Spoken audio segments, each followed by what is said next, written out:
Alors, démarrons. Moi, c'est Héloïse. Je suis à la coordination du programme Save Emploi qui est porté par la Fédération des acteurs de la solidarité. C'est un réseau de plus de 900 associations en France qui luttent contre les diverses exclusions. Les adhérents de la fédération assurent des missions d'accueil, d'accompagnement et d'insertion des personnes en précarité, avec une approche globale de la personne en traitant les multiples problématiques liées à l'exclusion. Ça va être l'hébergement, le logement, la santé, l'insertion, l'emploi, l'accès au droit, l'accès à la culture, le lien social. Voilà. Et donc, le programme SELV, il a été imaginé en 2012 et après une phase d'expérimentation entre 2016 et 2018, le programme a entamé une phase qu'on appelle d'essaimage. Et maintenant, nous avons formé plus de 400 structures en France. L'objet du programme, c'est d'accompagner les structures d'insertion par l'activité économique, FIAE, à devenir médiatrices pour l'emploi auprès des employeurs de leur territoire avec les personnes qu'elles accompagnent. Alors, je vais vous demander un petit peu d'indulgence aujourd'hui, car nous avons développé des abus de langage, voilà, notamment quand nous allons parler de SIAE. Sachez qu'en fait, on va faire référence à toute personne qui accompagne à l'emploi. La médiation active, c'est vraiment une méthode qui est adaptée à toutes et à tous. Car aujourd'hui, vous n'êtes pas tous des professionnels de l'IAE, mais vous avez bien le droit de venir piquer ces idées. C'est vraiment libre de droit. Alors, je vais... Voilà. Dans notre invitation, on a osé utiliser l'expression traverser la rue pour trouver de l'emploi, qui est maintenant assez connue. Elle a donné lieu à de nombreuses réactions et aujourd'hui, c'est vraiment pas l'objet d'en faire un débat, mais plutôt d'utiliser ce prétexte pour vous apporter des idées d'action qui ont été expérimentées par l'équipe Save Emploi. En fait, derrière traverser la rue, il y a en fait la notion de marché caché de l'emploi. Donc, je vous apprends rien. En 2023, on s'est rendu compte que 12% des recrutements ont été anticipés. Seulement 12%. Et nous estimons que 50% des emplois n'ont pas fait l'objet d'une annonce, d'une offre d'emploi diffusée.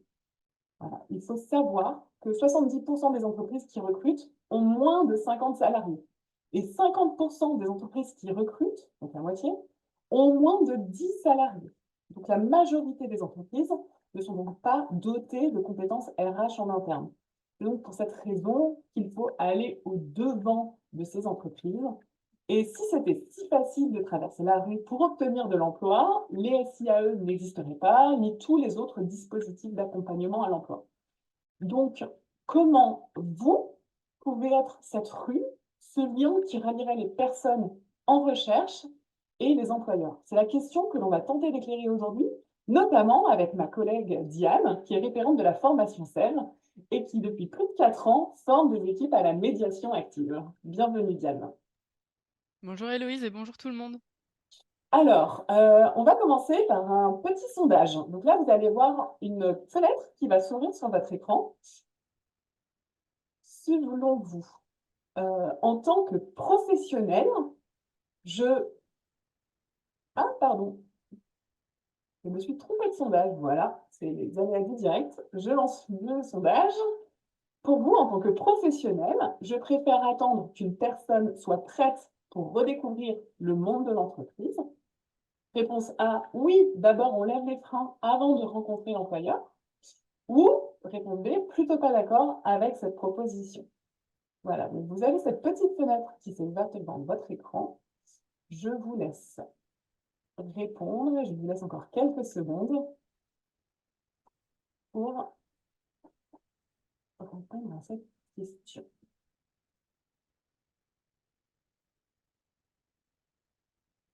Alors, on est plutôt sur moite-moite.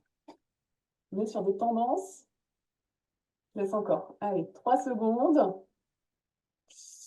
Et là, je vais donc mettre fin au sondage. Je vous partage les résultats. Voilà, vous êtes 53% à dire qu'il faut d'abord lever les freins avant de rencontrer les employeurs et 47% pour qui vous n'êtes pas d'accord avec cette proposition. Diane, pour toi, ça veut dire quoi être prêt pour aller à l'emploi? Alors, ce qu'on porte un peu dans le dispositif SEV, c'est que, être prêt à l'emploi, ça veut pas dire grand-chose. En fait, on estime qu'on n'est pas tellement, psy et que, c'est très difficile de se projeter à la place de quelqu'un pour savoir s'il est prêt ou non, à aller à l'emploi. Donc dans ça, on choisit une autre approche et du coup, on part de, 2 postulats. Le premier, c'est que chacun décide de ses objectifs emploi, et donc que ce sont les personnes elles-mêmes qui sont les plus capables de décider si elles ont envie ou pas, d'accepter un CDI, par exemple. 2e postulat qu'on porte, c'est que tout le monde est employable, et donc au même titre qu'on ne sait pas si les gens sont prêts ou pas, il n'y a pas d'études scientifiques aujourd'hui qui nous démontrent qu'il y aurait des gens inemployables. On préférera donc partir d'un postulat positif afin, de proposer des actions vers les entreprises à tout le monde. Si on propose des actions à tout le monde, eh ben, on aura plus de chances d'aboutir, effectivement, si on, n'écarte personne d'office. Ces 2 postulats, ils nous invitent à sortir de la logique de frein pour aller plutôt vers une logique, d'opportunité. Et les opportunités, c'est quoi? Bah, c'est des rencontres avec les employeurs et c'est par ces rencontres qu'il va pouvoir, se nouer quelque chose. OK.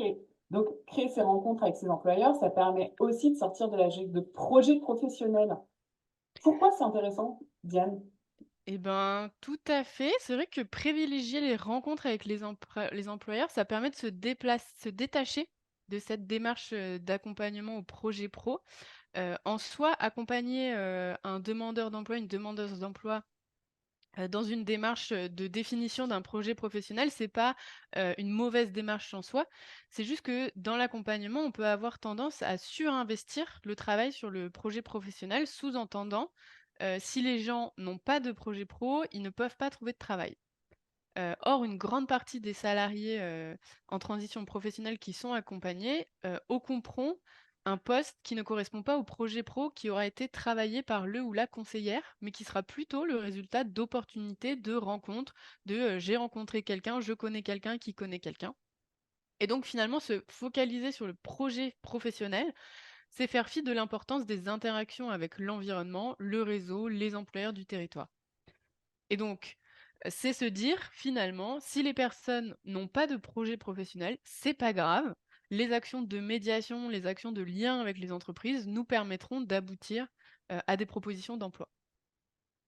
OK, donc un levier d'action clé pour les professionnels, c'est de créer des opportunités de rencontre entre les employeurs et les personnes en recherche d'emploi, donc pour les SIE, des salariés en transition professionnelle, avec pour objectif que les rencontres, elles soient diverses et nombreuses. Alors, nombreuses parce que plus on crée de rencontres et plus on aura de la chance que certaines aboutissent à une proposition d'emploi, mais aussi qu'elles soient qualitatives. C'est-à-dire que plus les rencontres, elles seront préparées et suivies, plus on aura de chances que certaines aboutissent à une proposition d'emploi. Mais accompagner vers l'emploi, ça veut forcément signifier proposer des offres d'emploi, Diane? Alors évidemment, proposer des offres d'emploi à des personnes en recherche, c'est une action possible, mais du coup, c'est pas la seule. Et donc il existe des formats de rencontres, très variés, qui peuvent s'adapter à la diversité, des personnes qu'on accompagne et des entreprises du territoire. Et ce qui va naître de cette rencontre, ben, il y a forcément du positif à aller creuser. Et donc en différents formats qu'on peut imaginer de rencontres, il y a ce que nous on appelle par exemple un job café. Donc l'idée c'est un employeur ou plusieurs, qui, rencontrent, un petit groupe de salariés en transition. Et l'idée, c'est que chacun puisse échanger sur, bah, c'est quoi l'entreprise, c'est quoi les postes, toutes les questions qui peuvent émerger entre, ben, des personnes qui recherchent et des employeurs qui recrutent.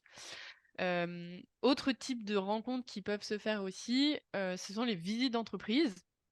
Et donc là, c'est, ben, un petit groupe de salariés, 5 6 personnes, qui, va à la rencontre d'une entreprise du territoire qui recrute ou pas et qui va aller sur site, ben, rencontrer, des salariés de l'entreprise, discuter avec un employeur et surtout pouvoir se rendre compte des postes de travail, des tâches à réaliser.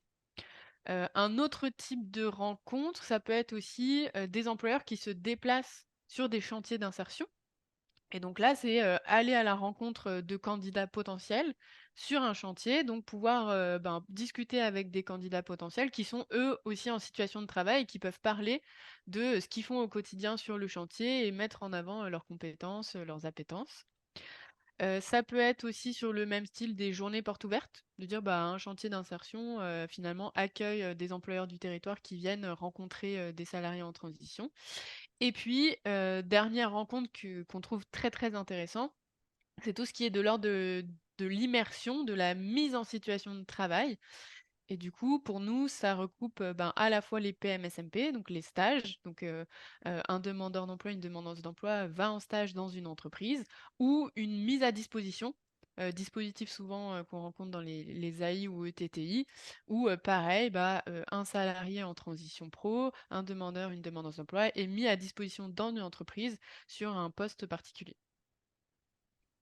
En effet, ouais, toutes les occasions sont bonnes pour rencontrer l'employeur. Ça permet de déconstruire certains a priori. Nous, dans Sèvres, en 2023, on a constaté qu'en moyenne, il faut 2 mises en situation ou en relation auprès des employeurs pour que la personne puisse accéder à l'emploi. Voilà. Donc, on vous invite vraiment à multiplier ces mises en situation, ces rencontres le plus possible. Et notamment, ça permet de favoriser les chances de la bonne rencontre au bon moment. Voilà. Aujourd'hui, nous, on va vous proposer un focus. Donc, on n'a pas sur les mises en situation professionnelles. Donc, ça peut être les PMSMP, donc les périodes de mise en situation dans le milieu professionnel, qu'on appelle également immersion ou stage, ou bien les MAD, donc les mises à disposition. C'est un type de rencontre qui est spécifique, car la rencontre, elle se fait sur le poste de travail et non pas autour d'un café ou d'un CV. Voilà, donc pour toi, Diane, quel est l'intérêt pour le salarié de faire ce stage, cette immersion? Bah, comme tu l'as dit, ça permet de se mettre en situation de travail dans un nouvel environnement. Donc ça veut dire une nouvelle équipe, une nouvelle organisation du travail, de nouvelles consignes, et donc on en apprend forcément des choses. Ça permet aussi pour, la personne qui va être en stage de se faire connaître, d'un employeur, dans l'action. De, ben, je vais faire et du coup l'employeur va pouvoir constater, bah, quelles sont mes compétences et mes appétences en situation de travail et donc ce sera toujours plus intéressant que créer une rencontre avec un employeur via un CV, ou, un entretien d'embauche. Et ça permet aussi pour, la personne qui est en stage de justement révéler des appétences ou des compétences, sur un poste ou un secteur, ben, qui était, pas forcément, soupçonné. Ou à l'inverse, ça permet de se rendre compte que, ben, voilà, on avait un imaginaire sur un secteur et un poste et finalement de le tester, en live et ben, on se rend compte que ça nous plaît pas tellement. Oui, ou même aller encore plus. Enfin, voilà, une expérience dans un secteur n'est pas la même dans une entreprise que dans une autre. Donc, c'est aussi l'intérêt de diversifier, de multiplier. Mais, et selon toi, c'est quoi l'intérêt ou les intérêts pour l'employeur d'accueillir une personne et de faire cette mise en situation? Et ben, pour un employeur, s'il y a une offre, un besoin de recrutement en cours, ça va lui permettre de faire un peu office de période d'essai. De dire, bah, plutôt que rencontrer la personne via un entretien et un CV qui sont souvent, moins intéressantes, bah, l'employeur va pouvoir constater en situation de travail, ben, qu'est-ce que la personne, arrive à faire et c'est quoi, finalement ses compétences, ses appétences. Donc pour un employeur, c'est finalement une période d'essai, ça peut faire office de période d'essai. Mhm. Et s'il y a pas d'offre emploi en cours, bah, accueillir quelqu'un en stage, c'est quand même intéressant pour un employeur parce que ça va lui permettre de constituer un vivier de candidats, candidates potentiels, de dire: «Ben, là, en ce moment, en mars 2024, je recrute pas, mais du coup, j'ai testé, pendant une semaine, d'accueillir, une salariée, donc j'ai pu voir un peu, ce qu'elle valait sur le poste et finalement, si j'ai un besoin qui émerge en mai, eh ben, je pourrais totalement rappeler, cette salariée et lui proposer le poste. Donc c'est un peu se constituer aussi un vivier, même quand il y a pas d'offre d'emploi. Ok, merci. Alors, je vais vous proposer le petit sondage que j'ai lancé au début. Hop. Selon vous, accompagner un salarié sur cette prise de poste, sur cette immersion, sur cette mise à disposition, sur ce stage, pour vous, quels sont les impondérables? Ça va être l'informer sur les conditions d'accueil lors de son arrivée, l'informer sur les éléments importants à emmener lors du premier jour. Ça va être présenter les conditions de travail, ça va être présenter les tâches et missions attendues. Est-ce que c'est l'appeler 1 heure avant le démarrage de la mission? Est-ce que c'est l'emmener le jour J? Voilà, je vous laisse répondre, selon vous, quels sont les éléments saillants qu'il faut mettre en œuvre pour accompagner cette prise de poste. Je vais vous laisser quelques secondes un petit peu plus longues, puisque là, il faut réfléchir un petit peu plus.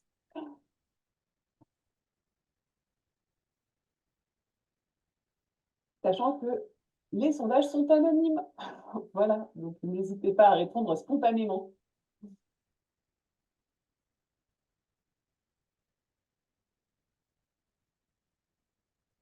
Encore quelques secondes.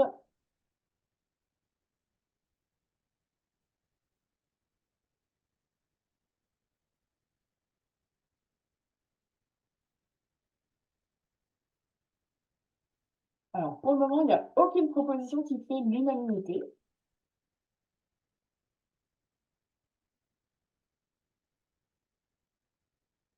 Voilà, je vais mettre ça en sondage et je vais vous partager les résultats. Je vous laisse en prendre connaissance. Donc, vous êtes Ah oui, 88% à informer sur les conditions d'accueil.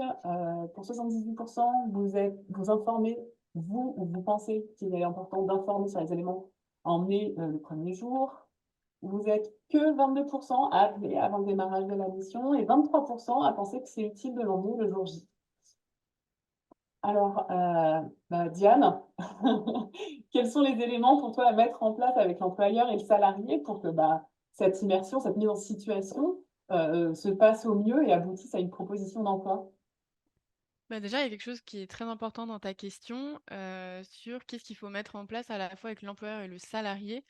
Nous, un principe clé qui guide nos actions dans, la mise en place de ces rencontres, c'est, la parité d'action entre eux. Il va falloir travailler à la fois avec l'employeur et à la fois avec le salarié.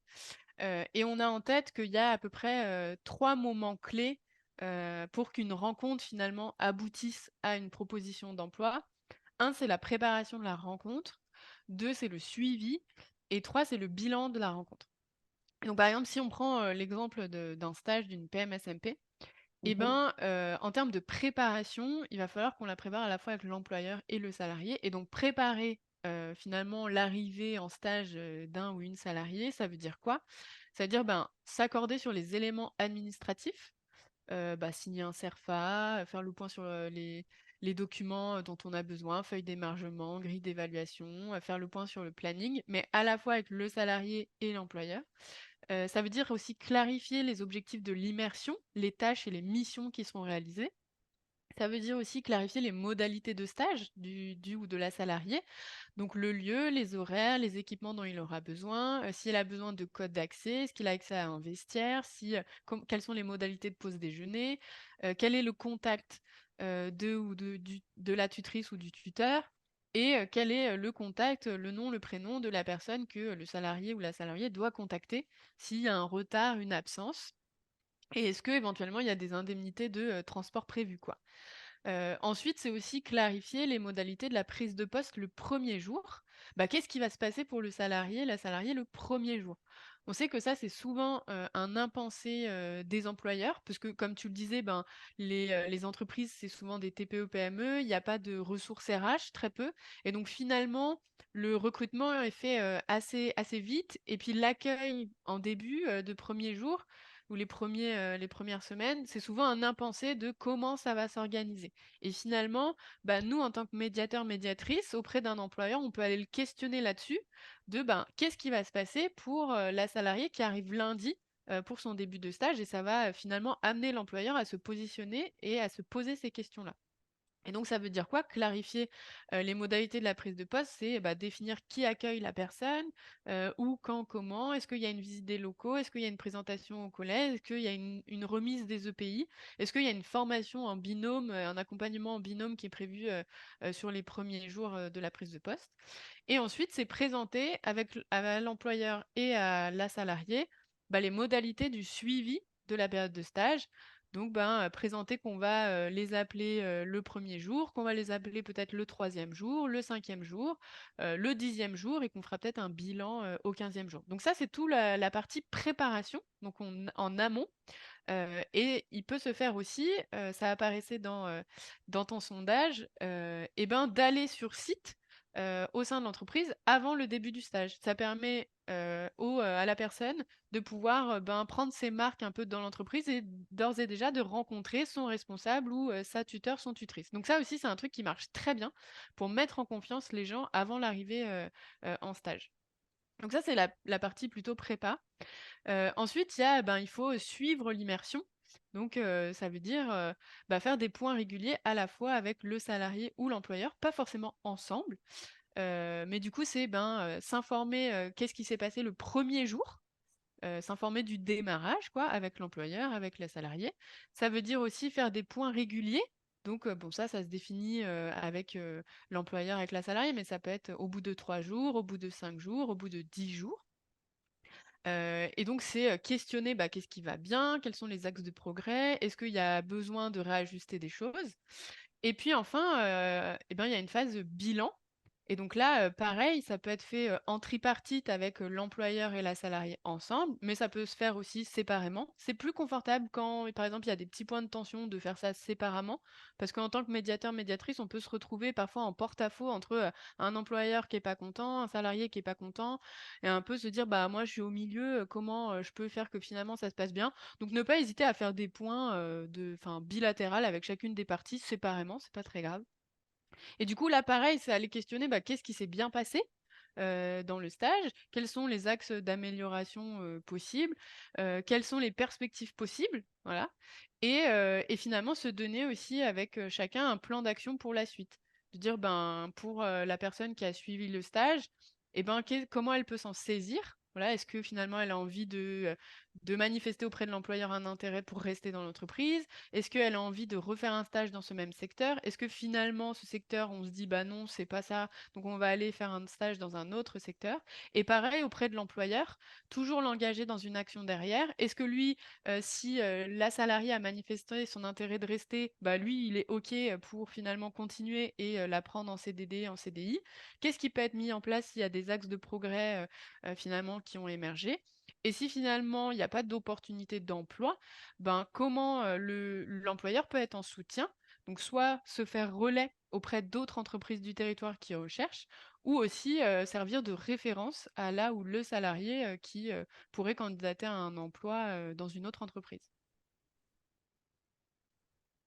Merci. Ouais, en résumé, ce qui est important, c'est de valoriser tout ce processus d'accueil, de management qui a été réalisé par l'entreprise pour lui montrer voilà, ce que ça a mené pour son organisation, pour l'intégration de cette nouvelle personne. Aussi valoriser l'engagement de ce salarié ou de cette personne en recherche d'emploi, de ses atouts. Et l'important, c'est se dire, mais quelles sont les suites? Donc, si évidemment il y a des tensions, on va essayer d'identifier ensemble ce plan d'action et les solutionner, et questionner surtout quelles sont les perspectives. S'il y en a dans l'entreprise, c'est formidable, et là on a atteint notre objectif qui est de favoriser le retour à l'emploi. Si c'est pas possible, c'est questionner aussi l'employeur s'il n'a pas des relais chez d'autres employeurs, s'il n'a pas dans son réseau, s'il pourrait nous recommander quelqu'un, mais également prévoir avec ce même employeur un prochain contact. Parce que, vous le verrez, pour nous, c'est important, le réseau des employeurs partenaires, ça se construit et ça s'entretient. Et pour cela, il faut pouvoir proposer des actions partenariales avec chacun des employeurs. Alors, il y a aussi la grande question que les équipes nous disent: «Ah maintenant, on a peur de proposer une personne à une entreprise, elle n'est pas prête, on va se griller auprès de l'employeur». Donc, qu'est-ce qu'on pourrait faire pour éviter ça? Alors tu as raison, c'est souvent évoqué. Si on part du principe qu'on a, évoqué en début de, le salarié décide, finalement, c'est pas à nous de décider qui est prêt ou pas à aller, dans l'entreprise en face. Notre rôle, c'est plutôt de proposer. Donc on propose au salarié, à la salariée: «Est-ce que tu as envie d'aller faire une semaine, dans l'entreprise en face?» Et une fois proposé et accepté par le salarié, notre rôle, du coup, c'est de border, l'immersion, la mise en situation, qu'elle soit MAD ou PMSMP, pour qu'elle se passe le mieux possible. Et donc, ça veut dire quoi? Comme j'ai dit précédemment, ça veut dire bien la préparer, bien la suivre pendant et bien en faire le bilan. Et donc en faisant ça, que le salarié, on estime qu'il soit prêt ou pas, bah, finalement, ça nous évitera bien des situations de tension. À savoir, par exemple, un salarié qui arrive le premier jour et personne ne l'attend dans l'entreprise. Voilà, exemple très très commun. Bah, en fait, ça crée une tension et on arrive à un fort risque de rupture du stage. Autre situation, pareil, qui peut arriver et qui arrive souvent, c'est ben, l'employeur fait faire des tâches qui ne sont pas prévues, qui n'ont pas été prévues au départ dans le CERFA. Il fait faire des tâches nouvelles aux salariés qui n'étaient pas prévues au départ. Bah, pareil, c'est un risque de tension, un risque de rupture du stage. Et autre cas possible, un salarié qui arrive en retard, un salarié qui est malade et qui prévoit pas un employeur, ben là pareil, risque de tension et que le stage ne se finisse pas. Et donc finalement, bien préparer en amont, border ces cas-là, et ben l'expérience, elle nous montre que finalement, si ça se passe mal, un employeur n'en tient pas rigueur aux équipes si les équipes ont été présentes avec lui dans la Mhm. prépa, dans le suivi. En fait, souvent, là où ça coince, c'est quand des employeurs se retrouvent en situation de difficulté. Voilà, il y a un salarié qui vient plus au bout de 2 jours, il y a un salarié qui est, je sais pas, difficile sur son poste de travail ou qui s'entend mal avec les équipes. Et donc là où ça coince, c'est quand l'employeur se retrouve un peu tout seul à gérer une situation difficile avec un ou une salariée qui a été proposé par la SIAE. Et en fait, il est seul face à ces difficultés. Mais du coup, il peut arriver ces mêmes difficultés, mais avec une SIAE qui est présente, c'est-à-dire qui fait des points avec l'employeur, qui fait des points avec le salarié. Et si finalement, ben, le stage n'aboutit pas, enfin, je veux dire, c'est pas parce qu'on a préparé et suivi que ça va marcher à chaque fois, mais si on a quelqu'un, par exemple, qui abandonne au bout de 3 jours, mais que nous, on a été présente auprès de l'employeur, on l'a appelé au bout de la première journée, on a appelé le salarié, quand le salarié nous a fait part qu'il ne reviendrait plus dans l'entreprise, on a appelé l'employeur pour lui faire un état de la situation. Et ben, quand on garde le contact avec l'employeur, même si le stage n'a pas fonctionné, et ben, c'est mieux et finalement, les employeurs ne nous en tiennent pas rigueur. Donc, sortir un peu de cette logique, on a peur de se griller. Finalement, on ne se grille pas si on reste en contact avec les employeurs et si on leur dit aussi par transparence, bah écoutez, on a tenté, on a mis quelqu'un en stage, finalement ça l'a pas fait, le stage ne va pas se poursuivre, mais c'est pas grave, voilà, vous et nous, bah on a pris, on a tenté quelque chose et en fait, des fois ça ne dépend pas de nous, enfin que le salarié ou la salariée décide d'aller au bout de son stage. Finalement, il y a des choses qui nous dépassent et ça ne dépend pas de nous. Donc, faut pouvoir aussi replacer. Bah voilà, nous, on a tout mis en place, on a bordé, on a bien préparé, on a bien suivi. Si finalement ça n'aboutit pas, c'est pas grave. Au moins, on aura tout fait pour. Merci. Euh, et pour rebondir sur une notion qu'on a abordée un petit peu plus en amont de cette rencontre, il y a aussi la question de la réactivité qui, nous, dans SEV, est une question que l'on pose et que l'on questionne avec les équipes. Est-ce que tu peux nous préciser un petit peu en quoi c'est une idée clé? Pardon. Les SIAE qui ont fait SEB, elles nous disent, bah en fait, les salariés en transition, quand ils arrivent sur les chantiers, ils sont ils arrivent plus facilement à se mobiliser au début, parce que après, ils ont tendance à s'installer, à se relâcher, et ils veulent pas quitter la SIAE. Bon, d'un côté, c'est très positif, ça veut dire que les SIAE, quand même, sont des espaces où les salariés se sentent plutôt bien. Mais du coup, comme c'est pas l'objectif, et l'objectif c'est qu'ils partent vers un emploi dans une entreprise de droit commun, bah, finalement on est un peu coincé de ben les gens s'installent et après ils ont plus envie. Euh, et donc tu as raison, la question de la réactivité elle est assez intéressante et importante. La prise de poste, en fait, dans une SIAE, c'est de fait une première mise en situation professionnelle, que ce soit via un support de prod, bah du coup, le ou la salariée, elle est mise en situation de travail sur le support, je sais pas, restauration, espace vert, ou elle est mise en situation de travail via une mise à disposition dans une entreprise. Donc en fait, l'arrivée dans une SIAE est déjà une mise en situation professionnelle. Euh, et donc on peut totalement surfer sur cette première mise en action pour en proposer d'autres rapidement aux salariés en transition. Et dès lors qu'on respecte notre principe, le salarié décide, bah finalement on ne perd rien à les proposer assez rapidement des mises en action, des mises en situation aux salariés. Rien ne nous empêche de, il est là depuis 1 mois sur le chantier, d'aller lui proposer une PMSMP, un stage. Dès lors que lui décide s'il y va ou pas, nous, rien ne nous empêche de proposer. Nous, on est là pour proposer, lui, il décide. Mais du coup, ne nous mettons pas des barrières à se dire, bah, je pourrais lui proposer qu'au bout de 6, 8 mois, une fois qu'il est bien installé, parce que bah, on va perdre un peu de temps. Et donc, ce qu'on constate des SIAE qui ont fait ça, c'est que dorénavant, elles se mettent plus de barrières, elles proposent des liens avec les entreprises beaucoup plus tôt. Il y en a même qui en font un objectif d'un premier contrat, donc dans les 3-4 premiers mois. Il y en a même qui en font un objectif sur le premier mois. Et du coup, bah, ça permet aussi aux équipes d'incarner finalement cette idée de l'objectif et l'emploi durable, et les SIAE sont des tremplins. Parce que souvent, les équipes nous disent: «Ah bah oui, mais on leur dit, mais ils comprennent pas». Alors, bon, bah, la parole, ça marche, mais ça a un levier, finalement assez limité. C'est pas tant par le discours qu'on va convaincre les personnes, c'est plutôt par l'action. Et du coup, pour incarner cette logique de tremplin, et ben, finalement, en leur proposant assez rapidement, bah, les gens prennent conscience que: «Ah oui, j'ai pas vocation à rester parce que en fait, je suis à peine arrivé et qu'ils me proposent déjà de sortir». Et ben, finalement, ça joue sur la dynamique des salariés en transition, et il y a une dynamique assez positive qui se met en place. Et justement, pour pouvoir proposer toutes ces mises en situation, donc les immersions, les stages, on la prépa, les LAD, il faut pouvoir capter ces opportunités.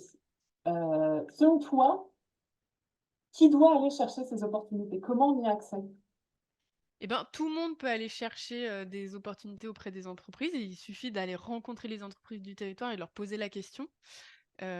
Nous, par exemple, dans les SIAE qu'on accompagne, on porte le principe que, tout le monde peut discuter avec une entreprise, que ce soit la direction, le ou la conseillère, d'insertion pro, que ce soit le ou la encadrante technique. Finalement, tout le monde est en capacité d'aller questionner l'entreprise, en face, pour reprendre, l'expression, et d'aller lui demander: «Bah, voilà, moi j'ai quelqu'un sur le chantier, il est intéressé par ce secteur, est-ce que vous pouvez le prendre, 1 semaine?» Donc tout le monde peut le faire, et que ce soit, finalement dans les SIAE ou de manière générale dans tout dispositif d'accompagnement à l'emploi. Mmh. Merci. Donc, en fait, l'enjeu, pour les équipes de SIAE ou pour toute personne qui accompagne, vers l'emploi, c'est d'aller négocier l'emploi durable. Alors, sachez que c'est quand même l'objet de notre prochain rendez-vous qui sera consacré à aller dénicher ces emplois. Comment s'y prendre, comment se rencontrer, comment devenir un partenaire auprès des employeurs de proximité. Donc, je vous donne déjà la date, c'est le 12 avril, c'est à 11 heures, et dans le chat, je vais vous mettre le lien pour s'inscrire. Hop,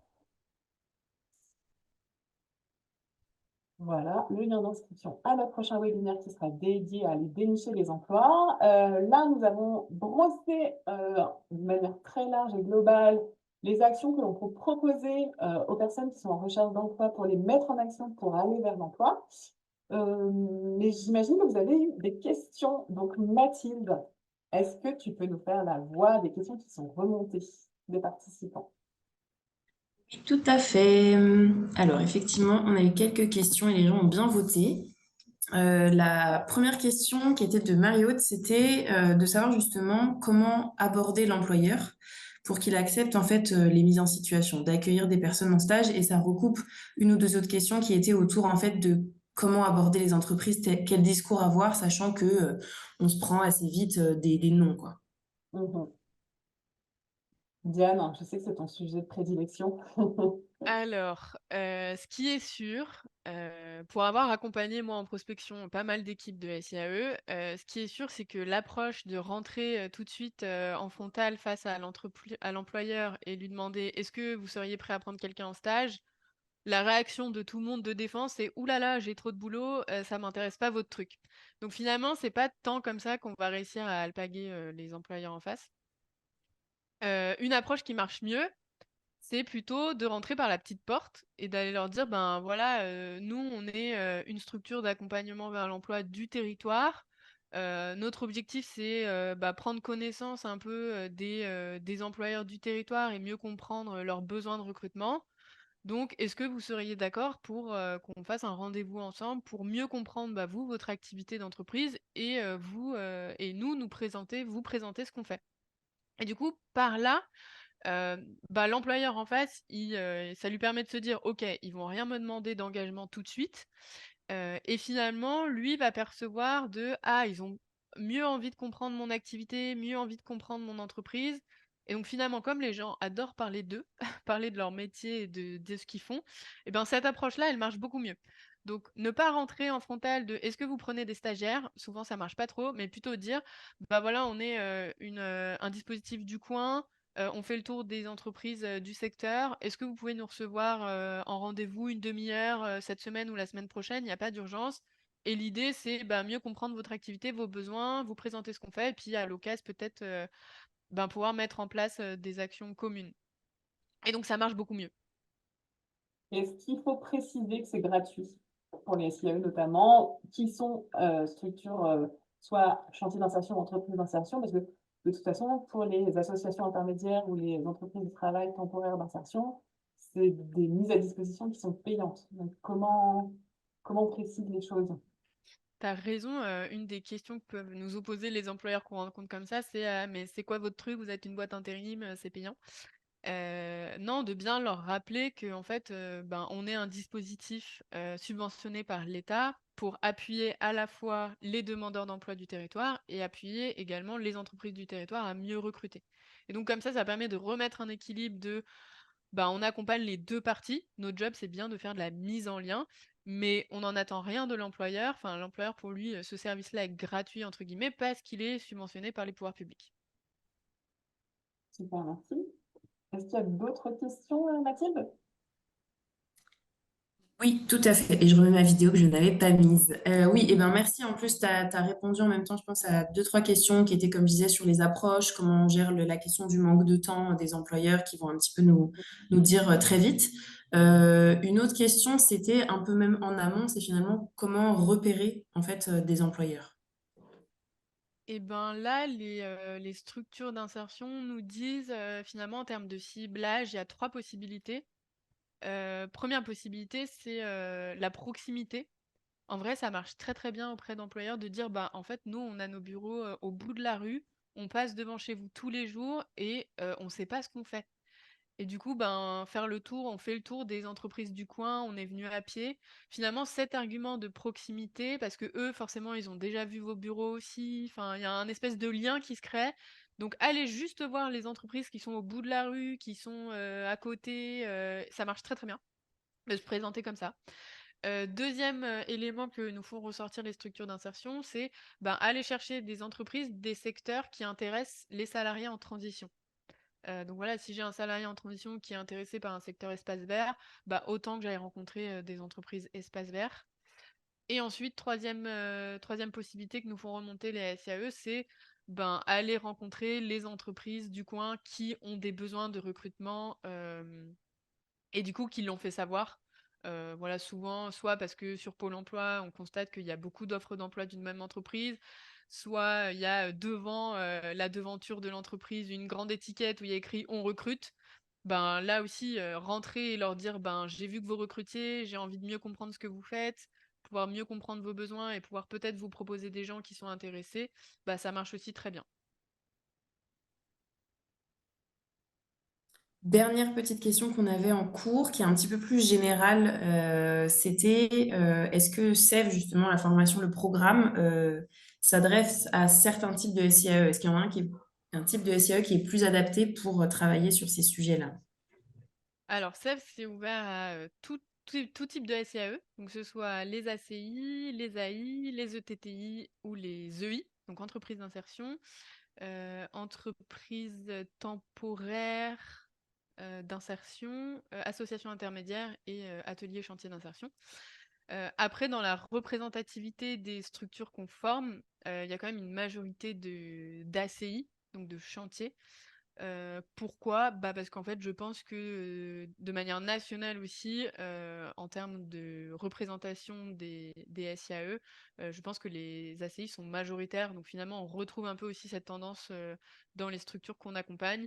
Mais, depuis 4 ans, on a, formé tout type et la méthodo, de relation aux entreprises s'adapte finalement à toutes les structures d'insertion. Effectivement, on a beaucoup parlé de PMSMP. C'est un levier qui va être très utilisé par les chantiers ou les EI.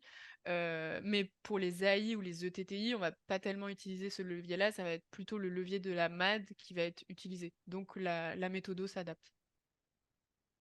Tant que l'objectif, c'est d'accompagner les personnes vers un emploi, SEV, on est là pour justement accompagner les équipes parce que le programme met à disposition donc une personne qui est formateur ou formatrice et qui va travailler avec tous les permanents de cette équipe à concourir à cet objectif d'emploi et en questionnant les pratiques existantes, ce qui fonctionne, les amplifier et les aider à aller un petit peu plus loin dans leurs actions partenariales avec les employeurs du territoire. Voilà. Et donc, du coup, comme c'est très intéressant ce que vous racontez, les gens nous demandent comment on peut s'inscrire ou bénéficier de SEV. Donc, je ne sais pas si vous précisez là ou si vous renvoyez un topo. Du coup, la question se pose. Oui, alors le programme SEV, en fait, chaque année, il ouvre à une période donnée ce qu'on appelle un appel à mobilisation. Donc souvent, c'est au mois de juillet où pendant quelques mois, on ouvre cette période de mobilisation et vous allez être en contact avec le ou la chargée de mission régionale SEV pour travailler à votre candidature. En tout cas, néanmoins, d'ici là, je vous invite vraiment à prendre contact et attache auprès du chargé de mission de votre région, parce qu'il a peut-être des actions qu'il peut vous proposer en amont, pendant, après. Enfin voilà, il a plein de ressources à vous partager, donc n'hésitez pas à prendre contact avec lui. On a toutes les coordonnées qui sont disponibles sur le site internet de Sève Emploi. Voilà, contact Sève, vous avez région par région, votre interlocuteur principal. N'hésitez pas à leur envoyer un petit mail ou à les appeler. Ils seront ravis d'échanger avec vous. Et est-ce qu'il y a une dernière question? Non, on est bon. Ok, super. Eh bien, écoutez, s'il y a encore des questions, je vous laisse quelques secondes pour nous l'envoyer soit par le chat, soit par QR. En tout cas, j'espère que ce premier rendez-vous de l'année, il vous a apporté des premiers éléments de réponse à vos questions sur comment mettre en action les personnes en recherche d'emploi pour aller vers l'emploi et puis générer des opportunités d'emploi. En tout cas, moi, j'étais ravie d'échanger avec vous. N'hésitez pas à nous retrouver le 12 avril pour le prochain rendez-vous où justement, on va vraiment vous donner des petites astuces pour aller frapper à la porte et vous aider à construire votre trame, votre déroulé, savoir un peu qu'est-ce qu'on va chercher. Enfin voilà, toutes les bonnes astuces, on vous les donnera, on les livrera. C'est le 12 avril à 11 h. Et puis, d'ici là, n'hésitez pas à contacter donc, les chargés de mission des régions parce qu'ils auront peut-être des actions à vous proposer, des événements auxquels vous pourrez participer. Voilà, merci beaucoup à tous et à toutes et très bonne journée. Au revoir tout le monde, bonne Au journée. revoir, bonne journée tout le monde.